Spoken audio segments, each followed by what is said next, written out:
The Guardians continue to add useful depth to the bullpen, but it's not enough because their approach to free agency doesn't work. I'll tell you why and updates on Guardians trade targets.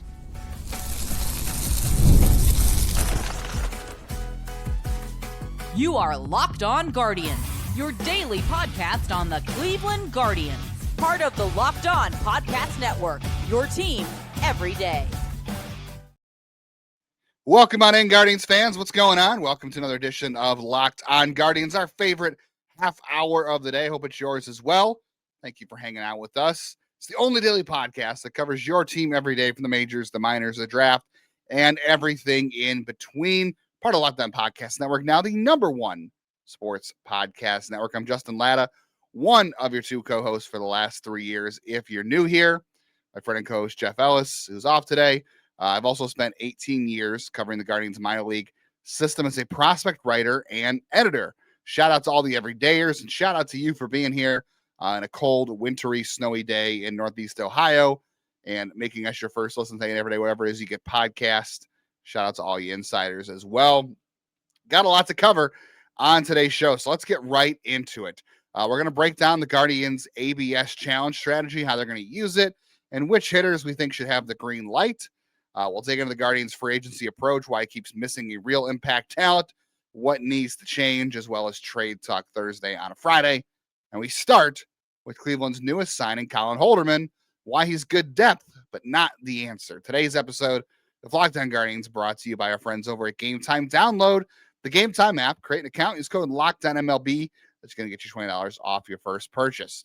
All right, so Colin Holderman is the next man up in the Guardians' quest for bullpen depth, which we know they need. They've that's the one thing they've been mostly public about. You know, there was the admission from Mike Chernoff at the end of the season when they did the post-mortem annual media session that talked about their needs, and he recognized that Guardians outfield was not good offensively, and they were 28th in offense.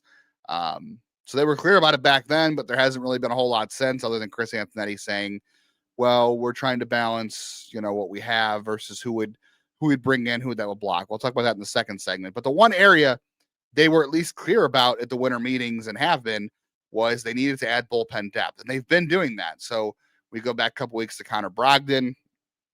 That's a good signing as far as money and depth goes, and some things there that I think Cleveland can work with to turn into some upside.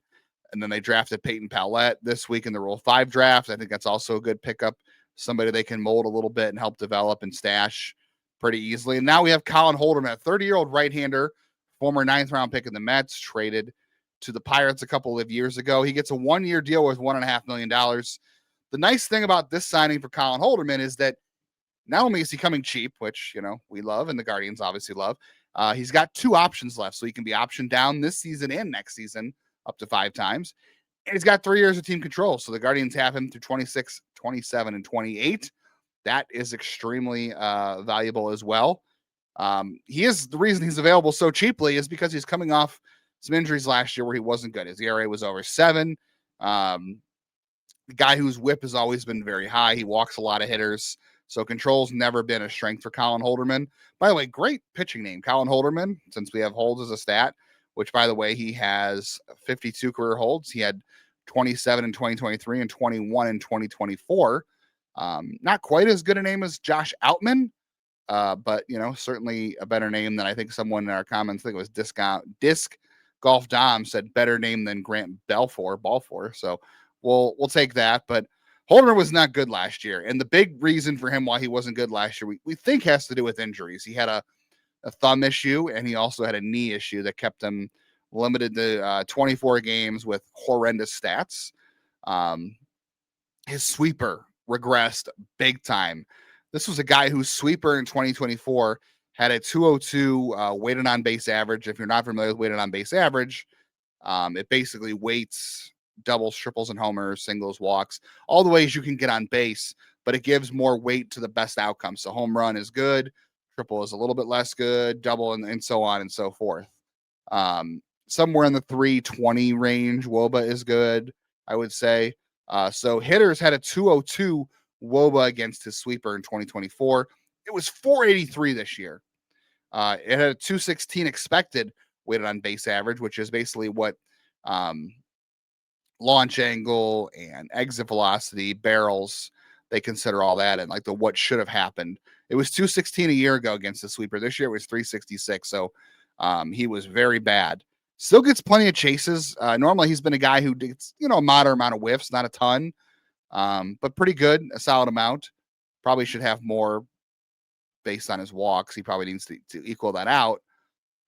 But he's done a good job missing in the zone in the past. And this year it was more chase than missing in the zone. And he got a lot of ground balls. Last year he was really good in 2024 because he was able to suppress hard contact. Did a great job missing barrels and hard hit rate. Guy had really good rates for in zone whiff. His chase was a little bit lower. But there's a lot of upside here for Cleveland. Not only is he just depth, this is a guy who could throw 97, 98. He's touched 100 in the past. And Stuff Plus loves him. We talked about the Stuff Plus metric on this show before, plenty. It kind of, again, it takes into account things like release point, velocity, movement, all that kind of stuff. And it boils it down into a number just like WRC Plus. 100 is good or is average. Anything below is bad. Anything above is great. Stuff Plus, even though he's never thrown the four seam a ton, Stuff Plus really likes his four seam. Has very poor movement. It likes the sinker, both over 100 the last couple of years, 112 this past year. That's been his primary fastball, but it also has been beaten around pretty good. And it's always loved his sweeper. 127 last year on the sweeper, 133 this year. Stuff Plus aggregate, all those combined, an average 115. And you combine that with FIP, which is pitcher controlled walks, homers, strikeouts, hit by pitch, 332 in 2022, 329 in 2023, 2024, 426 going the wrong direction.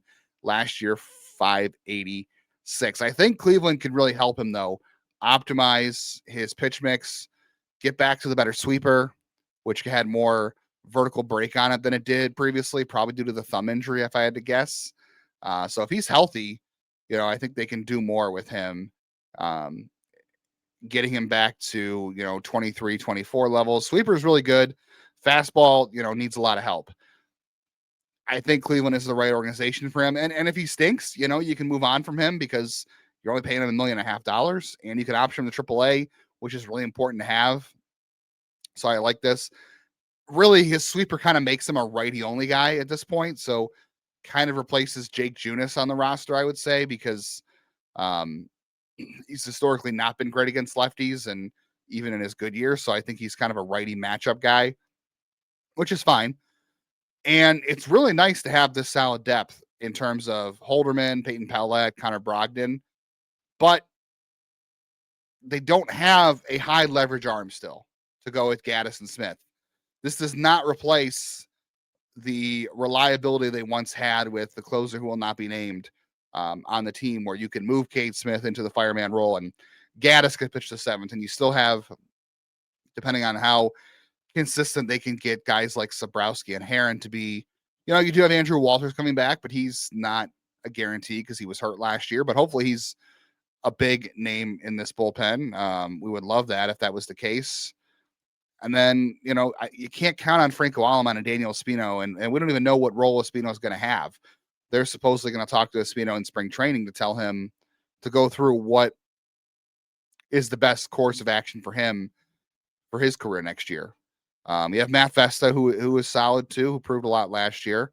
But Holderman's probably a 6th or 7th inning guy. I know, 6, 7, right? If Jeff were here, he'd be appalled. That's what he gets for liking eggnog. Matt Festa is, a 6th inning guy, not a leverage guy. Palette is a mop-up guy because he is a rookie Rule 5 pick. Connor Brogdon, probably a mop-up guy too, if we're being honest, because of his track record. They need to get these guys better. So they still need to add more relievers. And I don't think Brogdon's less than $1 million. Palette's making the league minimum. Holderman's got $1.5 million. That shouldn't and it better not take them out of signing more relievers. They still need a Luke Weaver. They still need a Hunter Harvey, even though he's coming off of injury. They still need a Tyler Rogers, a Sean Armstrong. They still need those pieces. The problem is they keep landing pieces like Colin Holderman, but depth is not the problem in their free agent approach. It's their entire approach to free agency that's the problem. And that is next, along with Trade Talk Thursday on a Friday. The World Cup's going to be in North America for the first time since 1994, and 48 teams are going to be in the tournament for the first time ever. It's going to be massive, quite the doozy. Let's be honest, any big event like this, tickets are going to be very hard to come by. That's why you need apps to come in clutch, like Game Time, finally giving fans the real advantage when it comes to snagging seats. With Game Time, you'll be able to track when prices drop in real time, when tickets open up, and you can hit them up when you get the moment they hit the app. It puts the power back in your hands, makes going to the World Cup and all events realistic instead of seeming impossible. Look, it's almost the holiday season. I think tickets and live events are a great gift, but let's be honest, they're very expensive too. You want to get a good deal for a good gift this holiday season. Game Time is going to help you do that by taking the guesswork out of buying World Cup tickets, every match, concert, event. Download the Game Time app, create an account, use code LOCKEDON. That's going to get you $20 off your first purchase. Terms apply. But again, download the app, make an account, use code LOCKEDONMLB for $20 off. Swipe, tap, ticket, go. Game Time.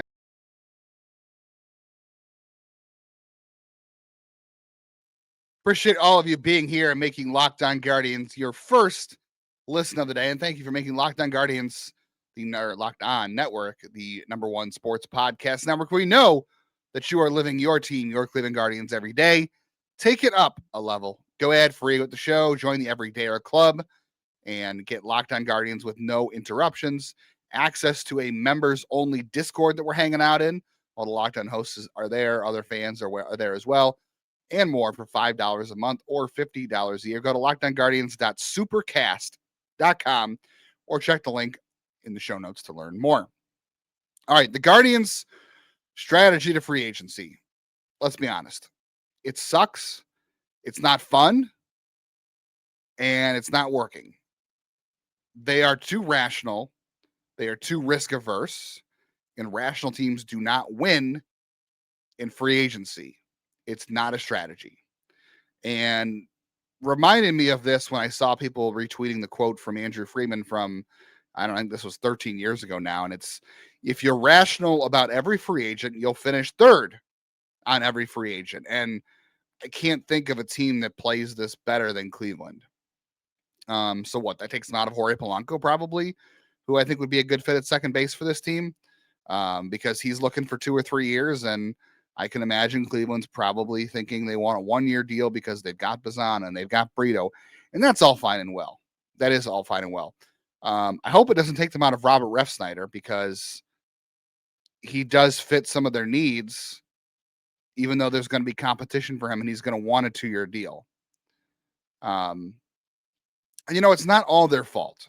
They are risk averse to a fault, I think, but their entire approach to free agency is about depth. It's not about adding impact. They're using free agency as a way to fill out the roster on the fringes. That's why you get the Connor Brogdons and the Colin Holdermans and the Paul Sewalds and the Jake Junises, even though I really had a lot of hope for Sewald being an impact setup guy. That just didn't work out for him. But there's a reason you see all the coastal teams signing the big free agents. Like, I know the Mets are not having a great offseason. They've lost Edwin Diaz and Pete Alonso now, but Baltimore, a coastal team. The Dodgers, they sign everybody. The Yankees have spent big over the years. Boston usually spends pretty big. Even if you look into the center of America, the Cubs, yes, they spend a little bit, obviously, more than Cleveland, and they should. They're in Chicago, a significantly bigger market. The White Sox are in the same market, and they operate like a team less big than the Guardians, but best city. I mean, their biggest contract ever was the 58 or 60 million to Andrew Benintendi. It's terrible. There are no Midwest teams spending big money. The Reds pretended to be in on Kyle Schwarber. The Pirates are pretending to make offers to big sluggers like Naylor and Schwarber, but they're not. It's all for eyewash. It's just posture. So even the Cubs haven't signed a big free agent this offseason. They've signed Hobie Milner and Colin Snyder and some other and Phil Maton, who I did want for Cleveland. Detroit's a little bit of an exception, but let's be honest. Detroit also has about 3.5 million people in their metro area. Cleveland's metro area has 1.78 million people. That's less tickets. That's less demand for the TV revenue.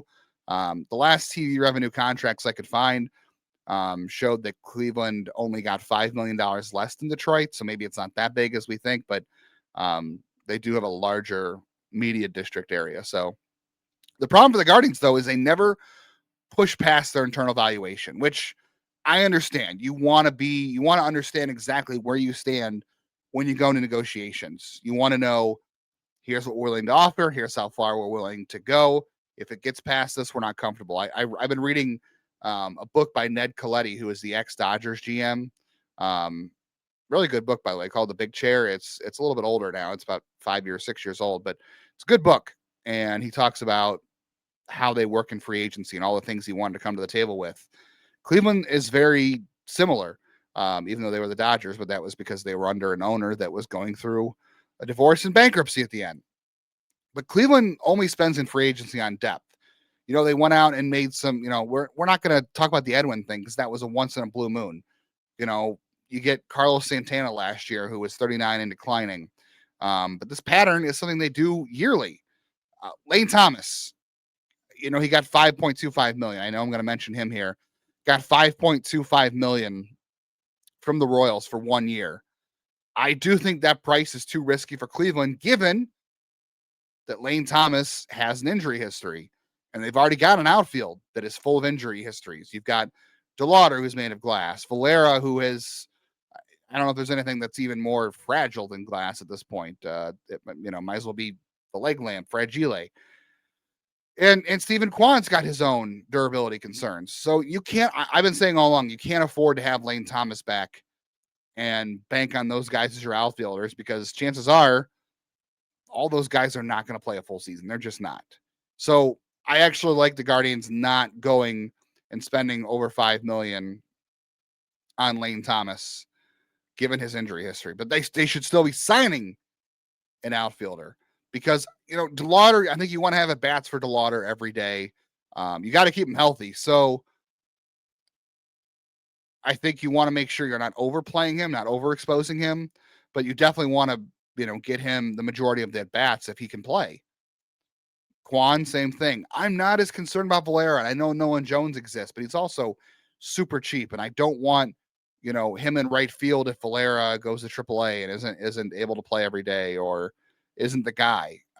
Nolan Jones is not my fallback. Maybe the Guardians, but it shouldn't be their fallback. They need to add another outfield that actually has some proven talent, that has gotten it done in this league before. And that's why I said Rob Refsnyder is a good compliment. There is proof there. Is it a sexy signing? No, it's not. But it's going to be competitive because there's not a lot of right-handed hitting outfielders out there that even do what he does. And if they're going to let a second year on him take them out of the market, then, what are we doing here? Worst case scenario, you have too many good outfielders? Wow, that has not happened. I don't even recall, since Jeremy Burnitz, Brian Giles, Richie Sexton, even though he was a first baseman? Not the last time the Guardians or the Cleveland franchise had too many good outfielders? And if they're not going to take that approach to free agency, if they are not going to try to add a piece that they need, and I don't expect them to go out and get Pete Alonso, but I would like them to go out and get more significant, mid-tier free agents. I'd have to go out and really look at the market again, but they should be able to play in that tier. It's just very competitive. And if they're not going to do that, they got to pivot and be more like the Tampa Bay Rays. They need to churn the roster more through trades.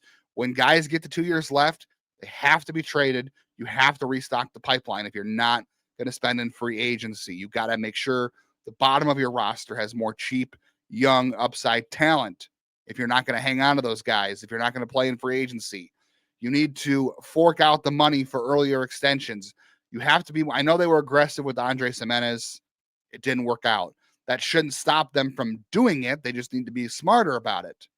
And it's not like there's anybody on the team where I'm like, ooh, they need to get this guy extended right now. Kate Smith's the only guy I can think of right now. I know people are going to say Kwan. We've said before, Kwan as an extension candidate. not on his terms, not on the Guardians' terms. Doesn't make sense for either party right now. Unless Kwan's taking a discount on his, bad year last year, down year.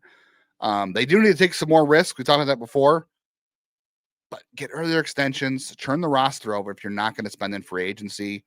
You got to play in the middle tier. You can't just play for depth all the time. All right, we still got to do trade talk Thursday on a Friday. And while the offense is staying quiet, front office is staying quiet on the rumor mill, they do have some idea of what they're going to do with the ABS challenge system. And their approach makes a ton of sense because, of course, it does. NFL Sundays, Mondays, Thursdays, whatever day, they all move very fast. That means one big play can make the game turn on a dime. And that is what makes live betting on FanDuel really exciting because you don't have to just watch the game. You can sit and react to it in real time, all from your phone. With FanDuel, you can place live bets as the action unfolds. Every drive, every momentum swing, every highlight moment. And live betting is the absolute best when things start to shift. You see a running back or receiver start to get in the groove. A defense forces a big turnover, all that fun stuff. The Cavs, they're finally back in action on Friday night. Hopefully they're better for the break. They're giving up, I believe, 14.5 to the Wizards on the road. Browns are getting 7.5 on the road to the Bears. And the Guardians, they're back to plus 1,200 to win the American League. They were plus 1,100 the other day. So I guess they thought the Colin Holderman signing was not good for them. So if you want to be right in the middle of the action this season, visit FanDuel.com. Place your NFL live bets all season long. FanDuel, the game moves fast, and so can you.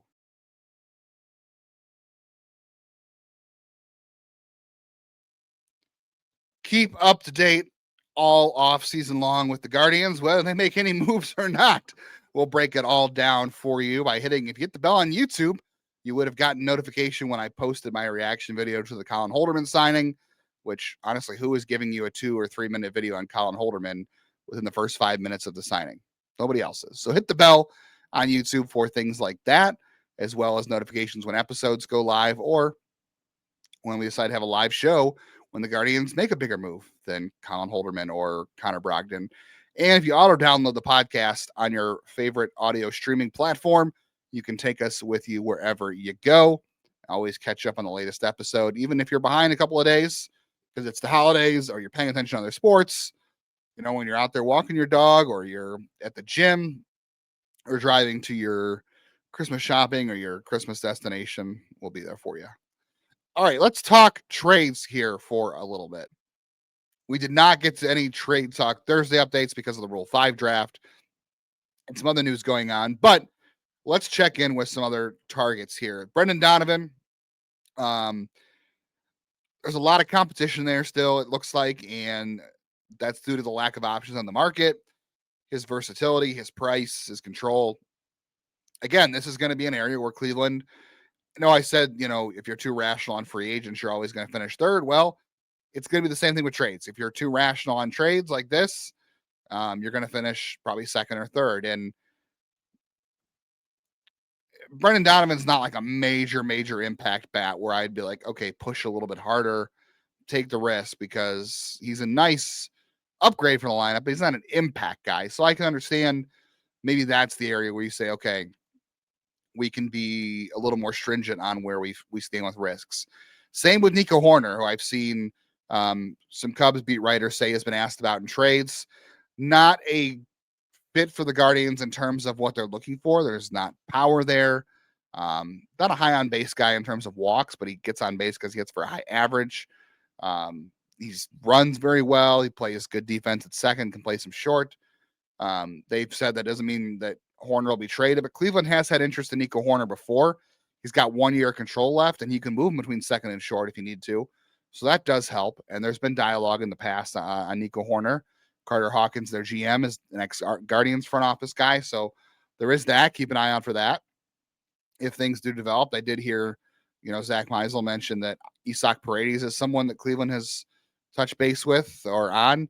And there has been teams that have reached out to Houston about him, but they want to trade Christian Walker, but nobody wants him. And there's a reason why. And Paredes can play second. He has played second, but it hasn't been very good. Mostly a first and third baseman, and Houston needs pitching. You can maybe get Jake Myers for, Logan Allen or Jesus Sanchez, but it's probably going to take him Messick or Cantillo to get to Isaac Paredes, who's got 2 years of control left. And that's a bit of a risk, for a guy who may not fit your lineup perfectly. The profile's not great. He doesn't chase.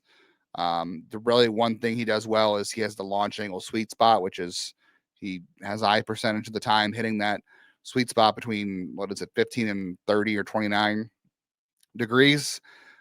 He walks, keeps his K rate in check, and he pulls the ball in the air to an extreme level, which is why he hits home runs. And then there's Ketel Marte. I've texted a few people about this, and a couple people have said, maybe you should trade Gavin Williams for Ketel Marte. It's more money, and he's older, but you're going to trade Gavin Williams eventually, right? Is this the best year you're going to get from Gavin Williams? Does it make more sense to have the impact bat right now, considering you trust yourself with developing pitching? Eventually down the line, can Messick and Cal Steven jump into this rotation? You're not going to replace the upside of Gavin Williams. Can you get more than Ketel Marte for him? Maybe. I would ask for more. I would try to get a third team involved, try to get a prospect back from Arizona, see what happens. It's worth considering at the very least. I know I've been obsessed with Ketel Marte all offseason long. I don't think Cleveland's going to get him, but it's a conversation I'd have. The other thing I want to talk about too, before I get to the ABS challenge thing, is the rumors versus no rumors. And this goes back to the Guardians' approach to free agency, and it goes back to their approach on trades.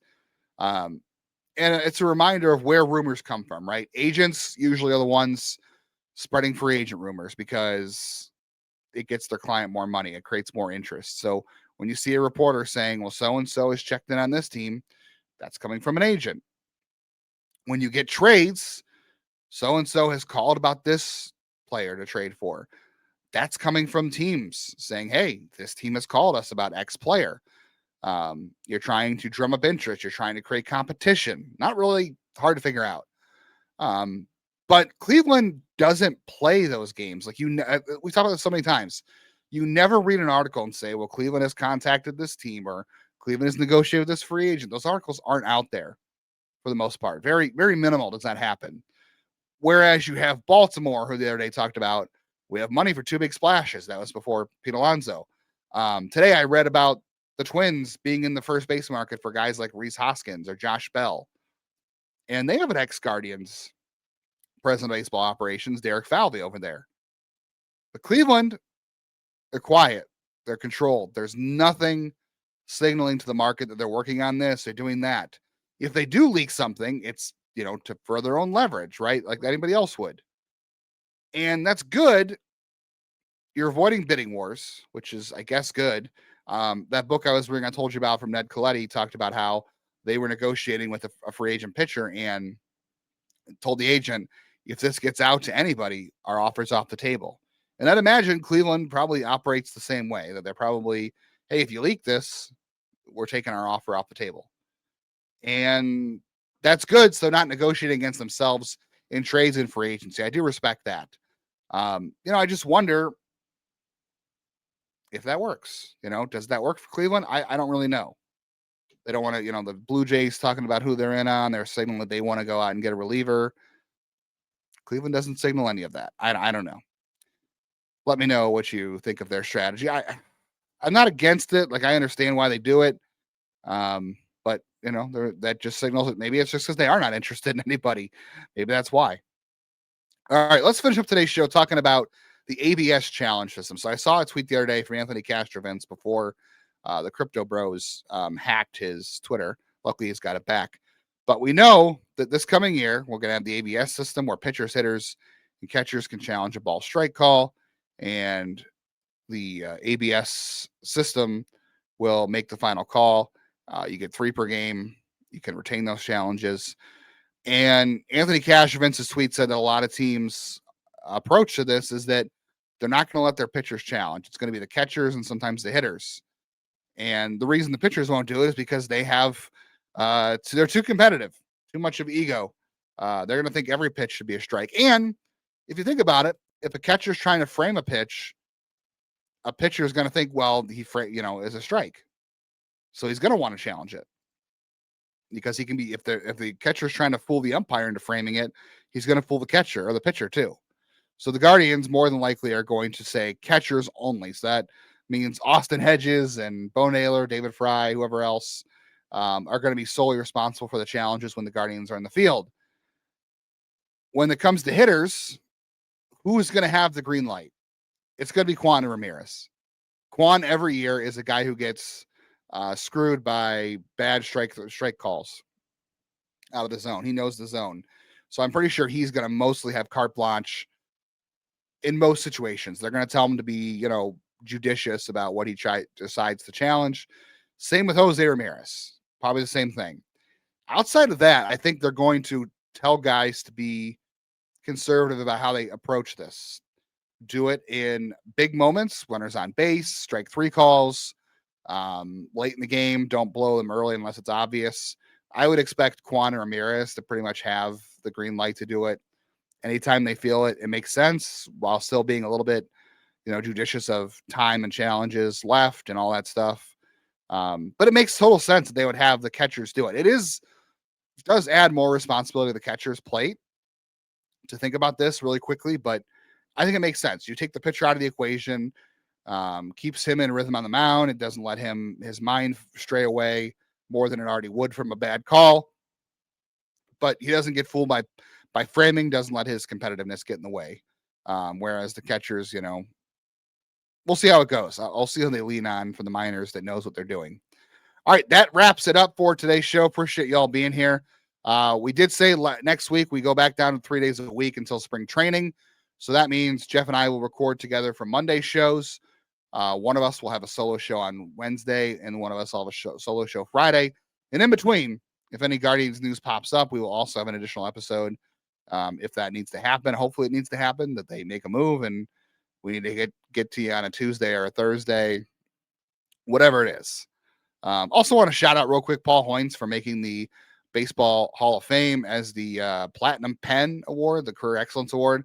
Never met Paul personally. I know Jeff has, but he's been doing this a long time. He is a great person from all accounts.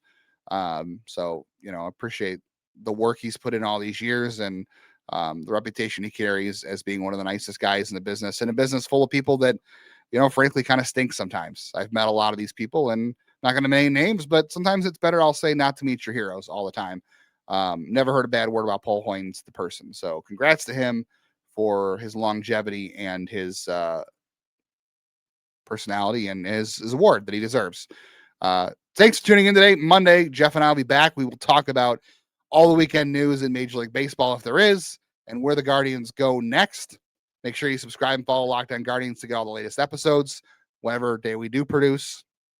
Hey, if we're entering the end of the year, if Locked On Guardians made your Spotify Wrap, prove it on social media, secure a free month of the new Everydayer Club, and tag our national Locked On Podcast Network account on any social media, Twitter, Facebook, Instagram, TikTok, whatever.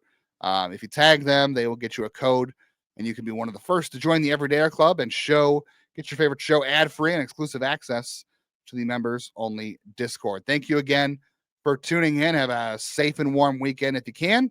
And in the meantime, go Guardians, go. Make them